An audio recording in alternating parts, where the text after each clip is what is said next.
Bonjour à toutes et à tous et soyez les bienvenus sur cette Agora de l'étudiant. Bonjour aussi à tous ceux qui nous suivent sur le live Insta.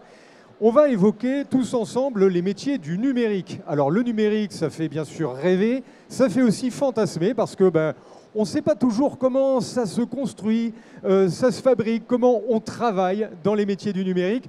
On va décrypter tout ça avec deux experts qui ont des parcours très très différents. Avec nous sur le plateau pour nous faire rêver et puis nous montrer la réalité du monde numérique aujourd'hui. Rémi Ferrand, bonjour. Bonjour.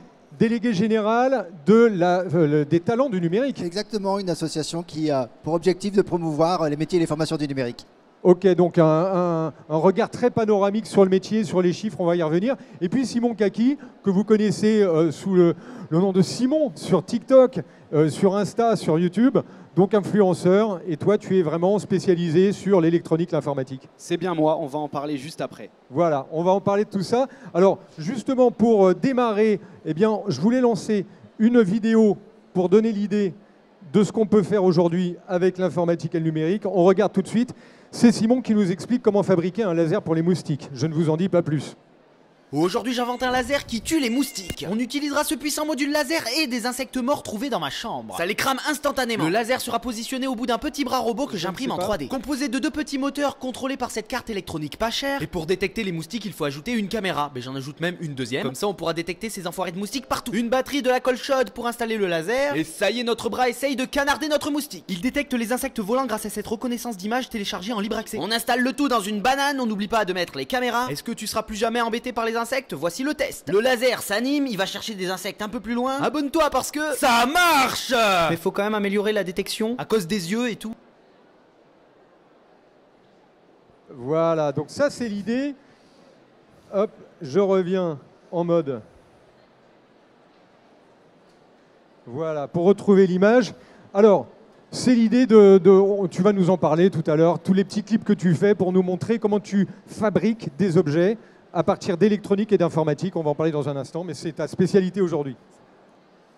Alors, on démarre tout de suite avec toi, Rémi.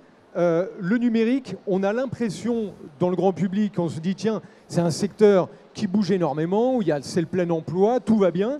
Et en fait, il faut relativiser un petit peu. Toi, tu as un regard différent depuis l'association Les Talents du Numérique. Exactement. Alors, je ne reviendrai pas sur le fait que on est un secteur effectivement innovant et dynamique. Je reviens bien sur le fait qu'on est en plein emploi. Mais ce qu'il faut insister, sur ce quoi je veux insister, sur le fait qu'il n'y ait pas suffisamment de jeunes talents qui viennent dans nos métiers et les formations. Et on est en pénurie de talents, en fait, tout simplement. Il manque de façon structurelle plusieurs dizaines de milliers de diplômés par an en plus. Et donc, j'invite effectivement les jeunes et les moins jeunes, d'ailleurs, à nous rejoindre et à s'intéresser au parcours dans le numérique, ce qui vous permettrait de revenir vers des métiers, en tout cas intéressants et passionnants, autour de l'innovation le plus souvent. Alors, 10 000 jeunes qui manquent, ça semble énorme déjà. Alors, qu'est-ce qui manque? Est-ce qu'il y a des métiers qui sont plus ou moins en tension aujourd'hui? Tout ce qui est développeur, back-office, on va peut-être rentrer un peu dans les différents métiers du numérique, les grandes familles, on va dire. Bien sûr, alors évidemment, il y a énormément de métiers dans le numérique, mais je vais essayer de synthétiser en 3 grands groupes. Le premier groupe, c'est tout ce qui concerne les développeurs. Alors derrière, il y a la programmation, le code, etc. Et là, évidemment, c'est des emplois accessibles à partir du bac jusqu'à bac plus 5. Et évidemment, on a un besoin extrêmement massif et c'est notamment les éditeurs de logiciels qui ont besoin de développeurs. Le deuxième groupe, c'est les généralistes du numérique, qui peuvent être des consultants, des chefs de projet, des architectes de systèmes d'information, des informaticiens d'entreprise. Celui qui va concevoir le site en fait dans sa globalité. Oui, et surtout les pas systèmes, forcément sur le plan technique. Voilà, et c'est pas simplement des sites, justement, c'est toute l'architecture d'informatique des entreprises, des organisations. Et donc là, il y a différents effectivement corps de métiers qui interviennent. Et là, généralement, c'est du bac plus 3 à bac plus 5. Et c'est aussi extrêmement massif. Et le troisième gros groupe, c'est plutôt des experts du numérique. Et là, on est sur les grandes tendances du numérique, des métiers autour de la cybersécurité, de l'intelligence artificielle, des data, des données, puisqu'on sait ça qui est le nouveau driver de l'économie et le nouveau driver du secteur du numérique. Alors, 3 grandes familles là, que tu viens de nous décrire. On va alterner un peu. Là, je vais avoir Simon qui ne peut pas s'empêcher, hein, en fait. Dès qu'il est quelque part, il faut qu'il fasse une petite story. Simon, on va voir avec toi le parcours, comment tu es rentré, toi, dans l'informatique, dans ce monde-là du numérique. Au début, tu as fait un BTS d'électronique. Alors, parle-nous un peu de ton parcours pour que les jeunes connaissent aussi comment tu es arrivé là. Yes. Alors tout d'abord, j'ai fait un bac pro, donc du coup c'était mal parti pour aller dans l'informatique puisque j'étais dans l'industrie. Et j'étais quand même un peu passionné par l'informatique. J'ai tout de suite vu le côté glamour, le côté sympa que ça pouvait apporter. Je ne voyais pas que les côtés lignes de code dans un écran, je voyais également ce qu'on peut en faire, et c'est ce qu'on voit dans mes vidéos, avec des créations des fois folles, des fois intéressantes sur les objets de demain. Finalement, le monde de demain, je voulais participer à ça. Passionné par les créateurs, hein, Steve Jobs, Elon Musk et tout. Je voulais un peu faire pareil. Donc j'ai commencé mon BTS. Tout d'abord, il y avait beaucoup d'électronique. On a pas mal travaillé sur des petits servomoteurs, on a travaillé sur des petites plaquettes électroniques, donc très sympa, très ludique, hein. Il suffisait de brancher la petite carte et on voyait directement des objets s'actionner, un peu de la robotique et tout. Ça, c'était très sympa. Et en voulant pousser un peu plus loin, je suis allé sur les bancs de la fac, où cette fois-ci, c'était vraiment que de la programmation dure, mais qui permettait finalement d'aller beaucoup plus loin. Puisqu'en fait, en étudiant vraiment les lignes de code, on se rend compte que c'est hyper puissant et qu'on peut tout faire. Tous mes profs disaient tout le temps ça. L'informatique, tu as une idée, ben, tu peux tout faire. Et ça, c'est plutôt glamour. Carrément. Alors je voudrais rebondir parce que justement, ce que montre Simon, c'est pas qu'il n'y a pas un parcours, mais des parcours pour aller vers les métiers du numérique et pour aussi déconstruire déjà une idée. On peut être dans la voie professionnelle et aller vers le numérique. On a développé notamment une mention complémentaire qui s'appelle service numérique aux organisations, qui permet ensuite d'arriver et d'aller plus sereinement vers des BTS, le BTS SIO, donc c'est service informatique aux organisations, ou le BTS SN qui s'appelle système numérique et dans lequel on retrouve cette dimension électronique forte. Alors la dimension électronique qui est toujours un peu indissociable de l'informatique, puisque on le voit, les semi-conducteurs, tout ça c'est de l'électronique. Il y a le software et le hardware, et donc effectivement ils vont de pair souvent, oui. Tout à fait. Tu veux rajouter quelque chose? Non, moi, ce que je trouve intéressant, c'est qu'il ne faut pas voir l'informatique comme quelque chose vraiment de juste un gars sur son ordinateur tout seul. Moi, j'aime bien ce côté de travailler en équipe. En fait, finalement, aujourd'hui, c'est toujours ça. Un informaticien, il ne sera pas tout seul dans son bureau en train de bouffer littéralement des lignes de code. Non, non, non, non. Il y a vraiment des projets qui peuvent s'intégrer dans tous les sens. Donc ça, c'est très important. Un écosystème qui est très collectif, avec énormément de différentes fonctions. Comme tu disais tout à l'heure, on a tous ceux qui vont concevoir globalement un site. Après, il y en a ceux qui vont le designer. Il y a les web designers.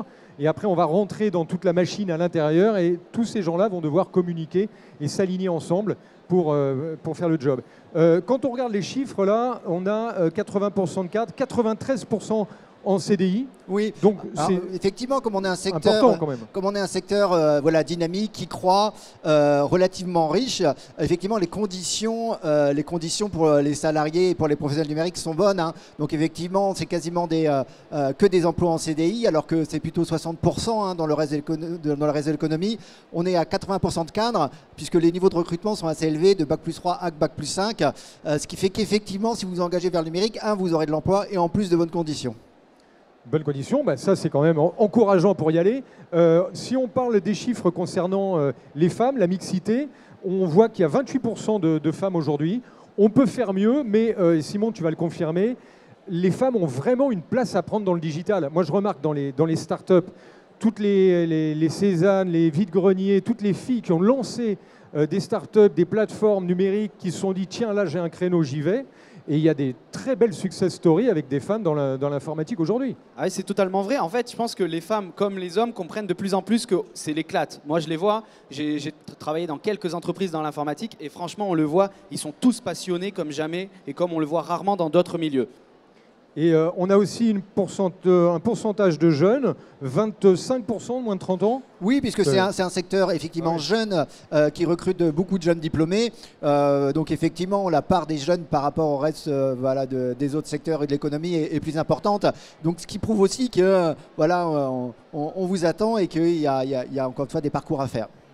La voie, elle est ouverte aussi au profil atypique. On va parler un petit peu des chemins, des formations pour accéder au numérique. On a vu tout à l'heure, Simon, toi, ton parcours, il est assez atypique, mais aujourd'hui, il faut penser son parcours comme un assemblage de briques, on peut très bien commencer avec l'électronique, continuer avec l'informatique, le commercial. On assemble des briques. Tu le vis comme ça aussi, toi? Exactement, tout se complète. Hein. Des fois, certes, c'est un peu bizarre de passer de l'un à l'autre, de l'industrie par exemple à l'informatique. Mais au final, le fait de changer, déjà, c'est stimulant. Ouais. Première partie, et en plus ça donne vraiment un CV extraordinaire qui justement sur le moment on s'en rend pas compte, mais après c'est remarqué. Exactement, ça tient lieu de différence et les entreprises de plus en plus apprécient ces profils un peu hybrides, un peu mixtes. Hein. Tu confirmes, Rémi? Oui, effectivement. Et comme je disais, il n'y a pas un parcours, mais des parcours. Et on est ouvert justement à ces parcours atypiques. On est ouvert à la reconversion. Et il existe effectivement énormément de formations qui peuvent accueillir des profils qui, initialement, étaient peut-être éloignés du numérique, peut-être éloignés de métiers techniques ou scientifiques. Mais on forme massivement. Et donc, il n'y a pas de raison pour qu'avec de l'envie, on n'y parvienne pas. Ok, on parle des grands axes de formation. Donc, soit on fait, alors maintenant il y a le BUT qui arrive en 3 ans, il y a des BUT informatiques, j'imagine qu'il va y en avoir. Ça date de l'an dernier. Oui, exactement. Il y a eu effectivement des réformes. Déjà, il y avait la réforme du baccalauréat. Et donc, ce qui est important, c'est effectivement, dès la seconde, de s'intéresser dans la voie générale aux enseignements de spécialité. Et donc là, j'invite effectivement les jeunes à s'intéresser aux enseignements de spécialité scientifiques, mathématiques, numérique et sciences informatiques, sciences de l'ingénieur et physique-chimie, qui permet ensuite, effectivement, soit aller dans BTS, soit aller en BUT, soit aller faire un parcours à l'université ou de rejoindre des écoles spécialisées ou écoles d'ingénieurs. Ce qu'il faut savoir également, c'est qu'on peut y arriver par la voie technologique. Là, il y a un bac qu'on apprécie beaucoup, c'est le STI 2D, donc, qui permet aussi de poursuivre en BUT, en BTS, à la fac ou en école spécialisée ou école d'ingénieurs. Et la voie professionnelle, j'en ai déjà parlé, donc qui a normalement pour horizon d'aller rapidement sur le marché du travail, mais encore une fois, via la mention complémentaire ou de l'envie, on peut poursuivre en BTS notamment. Exactement, on arrive sur le marché du travail avec un bagage qui permet de bosser tout de suite, immédiatement, quasiment. Et puis derrière, on va se former, on va évoluer, on va découvrir aussi l'informatique de l'intérieur. Selon les talents, selon les appétences du jeune, il va se diriger vers tel ou tel métier. C'est vrai que tu évoquais tout à l'heure, Rémi, la cybersécurité, c'est un secteur en plein boom, en pleine évolution, qui va complètement se développer dans les années à venir. Donc, il y a besoin d'énormément de talents. Toi, j'imagine, tu as découvert aussi un peu en marchant, Simon. Tu t'es dirigé comme ça, puis là tu arrives, tu es influenceur sur les réseaux. C'est ça, j'ai découvert un peu après coup. Par exemple, le bac STI 2D, tu en as parlé, c'est très accessible, hein, peu importe si on a des petites lacunes en sortant du collège, parce que oui, on n'a pas trop écouté. Bah ouais, on peut aller en STI 2D après, c'est ce que j'aurais dû faire. Voilà. Après, il y a aussi le BUT qui vient d'apparaître. Pareil, ça n'existait pas il y a quelques années, et pour moi, c'est vraiment une super porte d'entrée dans ce métier. Moi, je l'ai découvert après, finalement. Je me suis mis à faire des vidéos à côté par passion. Et j'ai pu exercer ma passion finalement du codage et de l'électronique là-dedans. Donc ça a été ma porte de sortie. Comme quoi, il y a vraiment des portes de sortie de partout dans ce métier. Et puis quoi qu'il arrive, si on a envie de se reconvertir, il y a toujours des entreprises prêtes à nous accueillir. Il y a de la demande. Bien sûr. Deux petites choses, deux petits ajouts. Je me permets de dire, c'est pas parce qu'on a d'abord un parcours scientifique et technique qu'il ne faudra pas se former de façon tout au long de la vie. Ça, c'est un peu obligatoire, peu importe le métier et peu importe le secteur. Et deuxième chose, effectivement, il y a des nouveaux diplômes, de type BUT, en 3 ans, qui permettent souvent de poursuivre aussi. Ça veut dire que quand on s'engage dans un parcours numérique, même si on ne le pensait pas, même si on n'envisageait pas d'aller loin, la réalité, c'est qu'on va aller vers un bac plus 3 et un bac plus 5. Très souvent, les taux de poursuite d'études sont extrêmement élevés.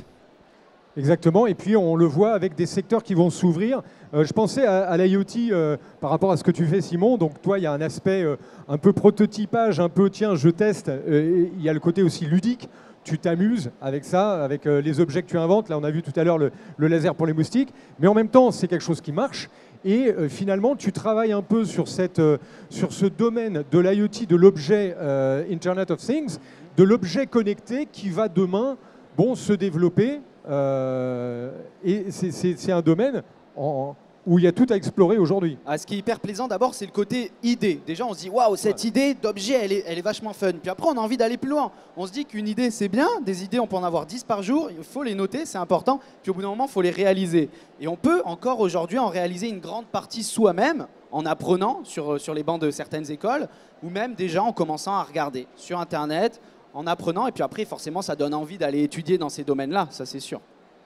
Et justement, alors tu disais l'apprentissage, est-ce qu'il y a aussi beaucoup, pour les jeunes qui nous regardent et qui nous suivent, même sur Insta, il y a l'école, il y a la formation qu'on peut avoir dans les écoles et dans les grandes écoles d'ingénieurs. Et puis, il y a tout ce qu'on peut trouver sur Internet aussi. Exactement. Il y a quand même un partage de la communauté qui est très fort. Les tutos, tout ça, c'est venu du monde numérique. Les forums, les tutos, dès qu'on a un problème, finalement, ça sert à rien d'appeler quelqu'un. Il suffit de taper sur Internet et on trouve la réponse. Et moi aussi, ce que j'aime bien faire, je suis posé devant ma ligne de code pour coder mon petit électronique. Il faut que le cerveau moteur bouge comme ça, comme ci et comme ça.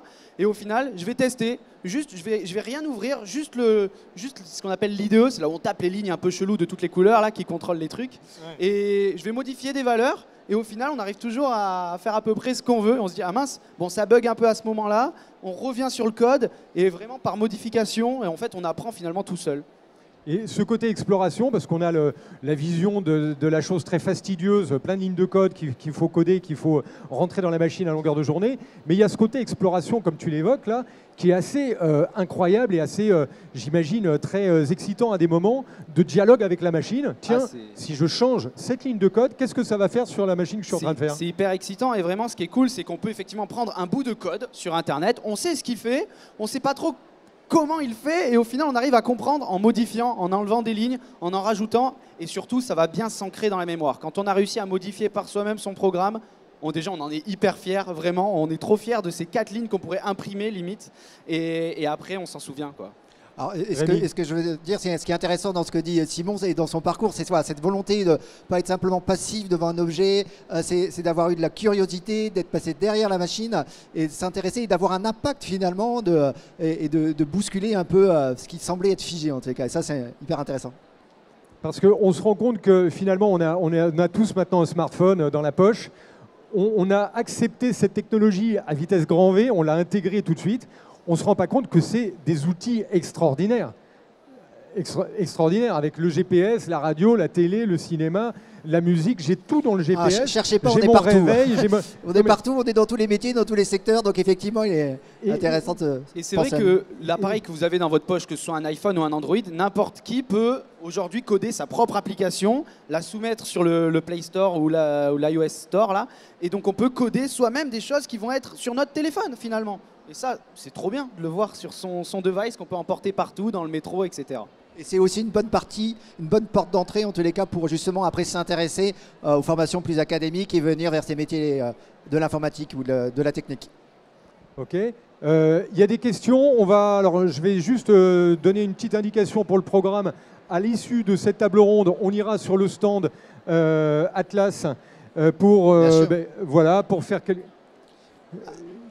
Bah, c'est pas compliqué, il est juste là, regardez. Le stand du MEUM, juste là derrière.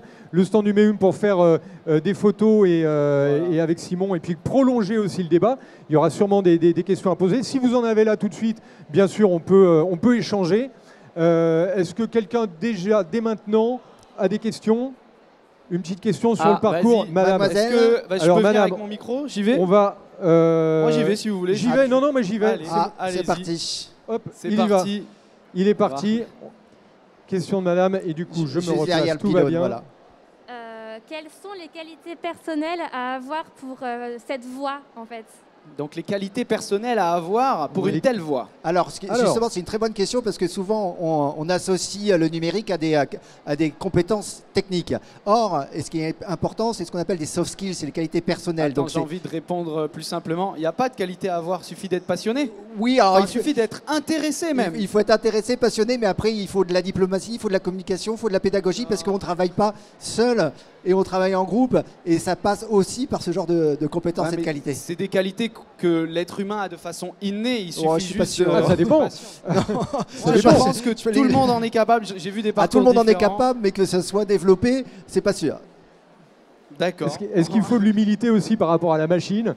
Quand je vois, moi je suis assez toujours étonné quand je travaille avec des webmasters sur l'informatique, le calme et la patience qu'il faut avoir à des moments quand ça bloque, quand on est là et la machine ne veut pas, et la personne est là, on va trouver, clac, et au bout on y va. Mais il y a quand même des qualités humaines de patience, d'humilité, de sensibilité par rapport à un autre langage, la machine. Bien sûr. La patience, ça tout ça, c'est important. Mais après, c'est vrai que tu as raison de souligner, c'est la passion qui va être le premier marqueur pour s'engager dans la filière, sachant qu'il y a vraiment, comme on l'a évoqué plusieurs fois, énormément de voies différentes, il y a une grande variété de ça. Est-ce que tu peux nous dire, Rémi, il était question à un moment donné que le codage soit enseigné comme une langue dans l'enseignement? Est-ce qu'on y vient? Oui, ça c'est on en est où de ça? C'est un peu le rêve du secteur du numérique, hein, c'est que dès le plus jeune âge, en tous les cas, on ait un vrai parcours vers l'informatique. Alors il n'y a pas que le codage, mais ça en fait partie. Et donc ça se construit, il y a davantage de possibilités. Voilà, dès le lycée, je parlais de l'enseignement spécialité NSI, numérique et sciences informatiques.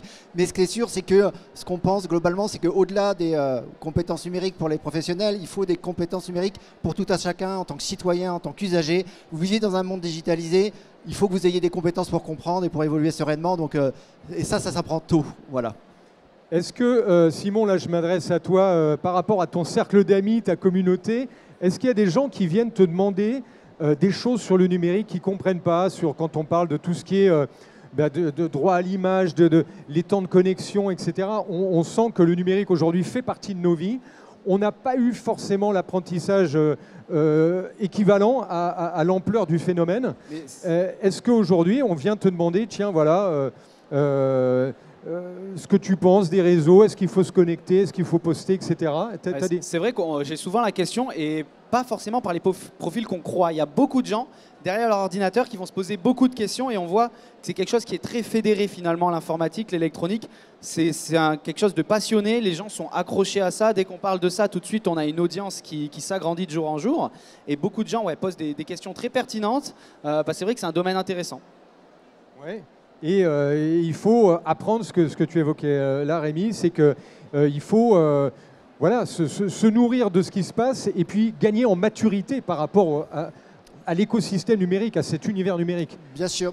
Et ça passe aussi par de l'information et d'aller à votre rencontre. Et effectivement, puisque on n'a pas tous des ingénieurs, des techniciens autour de soi. Donc c'est aussi un effort que le secteur du numérique doit faire vis-à-vis de vous, d'aller à votre rencontre, de bien vous expliquer qui on est, de déconstruire parfois des représentations fausses ou négatives. Et j'espère qu'avec Simon, aujourd'hui, on a pu le faire. Voilà, c'est carrément, c'est ce qu'on est en train de faire là. Toi, tu as un regard aussi avec les talents du numérique, à la fois enseignement, formation, avec des universités et du privé aussi, hein, un mix. Et puis à la fois le regard des entreprises avec ce qu'ils attendent. Aujourd'hui, c'est quoi les tendances dans les entreprises? Ils sont ouverts à des profils atypiques, ils disent vas-y, envoie-nous des beaux talents. Ils cherchent quoi les entreprises aujourd'hui? Alors ce qui est sûr, c'est que, encore une fois, et je repars sur ce que vous disiez, c'est pas simplement des compétences techniques. Ces compétences techniques, on peut il y a tout un tas de parcours de formation qui permet de l'acquérir.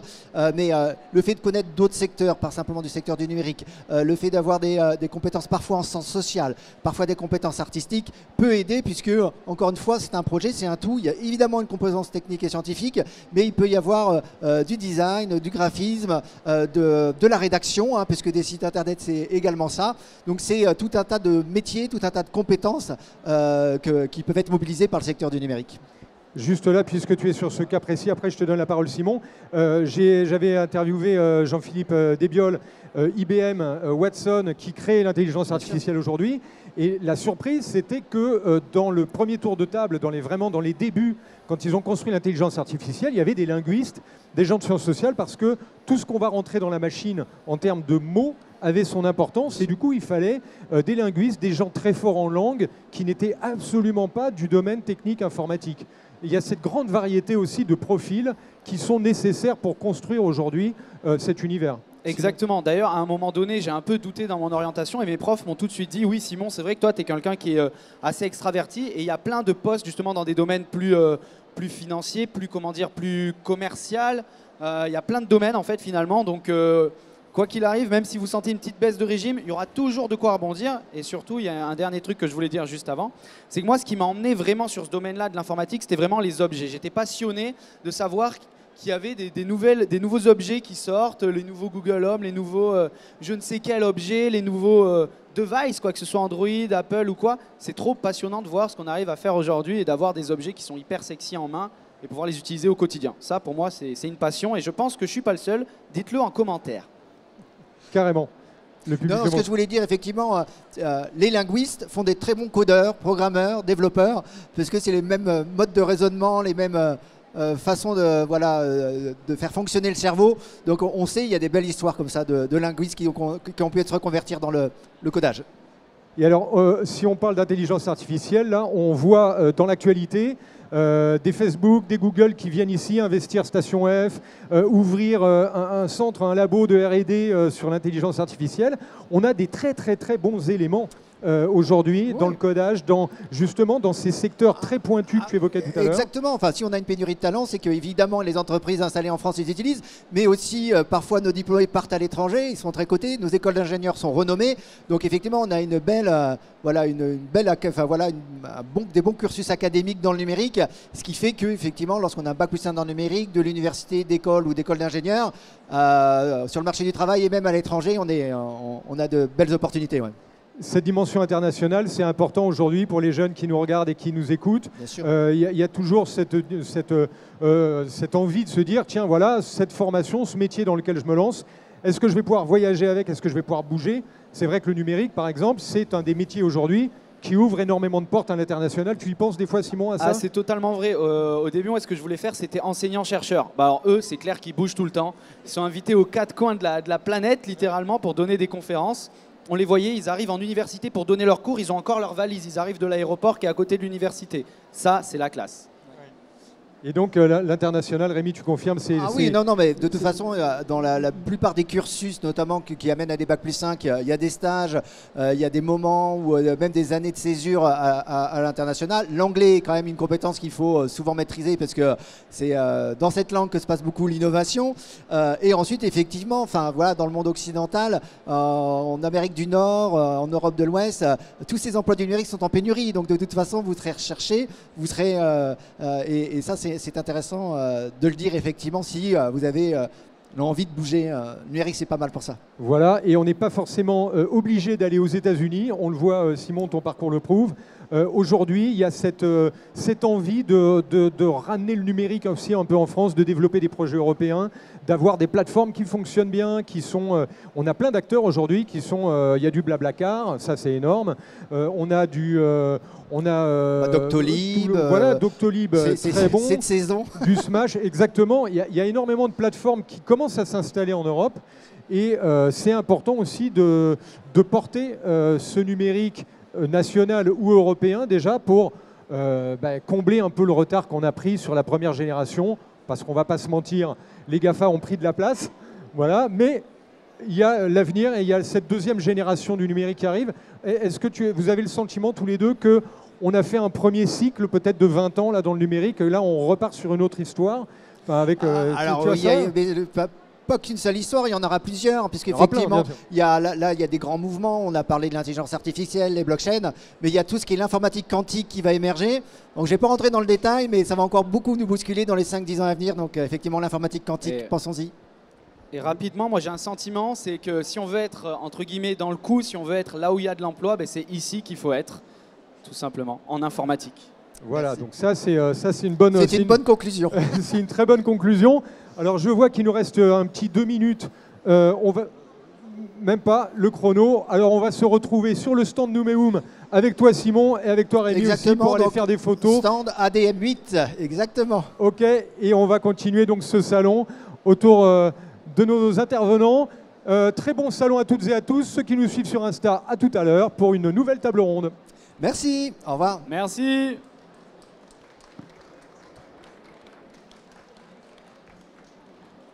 Aujourd'hui j'invente un fusil à hamburger. Je prends un gros pistolet à eau que je découpe et que j'ouvre en deux pour y mettre à l'intérieur un tapis roulant que j'imprime en 3D. Littéralement une...